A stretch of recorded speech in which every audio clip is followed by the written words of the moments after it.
رسول اللہ صلی اللہ علیہ وسلم نے فرمایا، مجھے اللہ کی طرف سے حکم دیا گیا ہے کہ لوگوں سے جنگ کروں اس وقت تک کہ وہ اس بات کا اقرار کر لیں کہ اللہ کے سوا کوئی معبود نہیں ہے، اور یہ کہ محمد صلی اللہ علیہ وسلم اللہ کے سچے رسول ہیں، اور نماز ادا کرنے لگیں اور زکوٰۃ دیں۔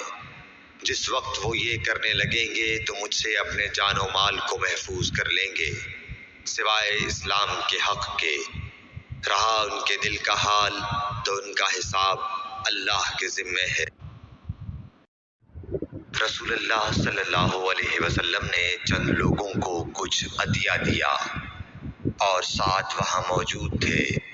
وہ کہتے ہیں کہ رسول اللہ صلی اللہ علیہ وسلم نے ان میں سے ایک شخص کو کچھ نہ دیا، حالانکہ وہ ان میں مجھے سب سے زیادہ پسند تھا۔ میں نے کہا، حضور آپ نے فلاں کو کچھ نہ دیا، میں اسے مومن گمان کرتا ہوں۔ آپ نے فرمایا، مومن یا مسلمان؟ میں تھوڑی دیر چپ رہ کر پھر پہلی بات دہرانے لگا۔ حضور صلی اللہ علیہ وسلم نے بھی دوبارہ وہی جواب دیا۔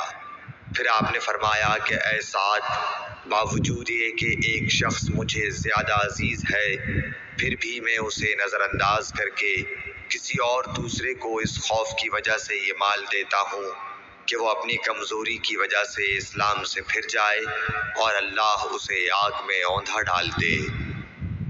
صحیح بخاری حدیث نمبر 27۔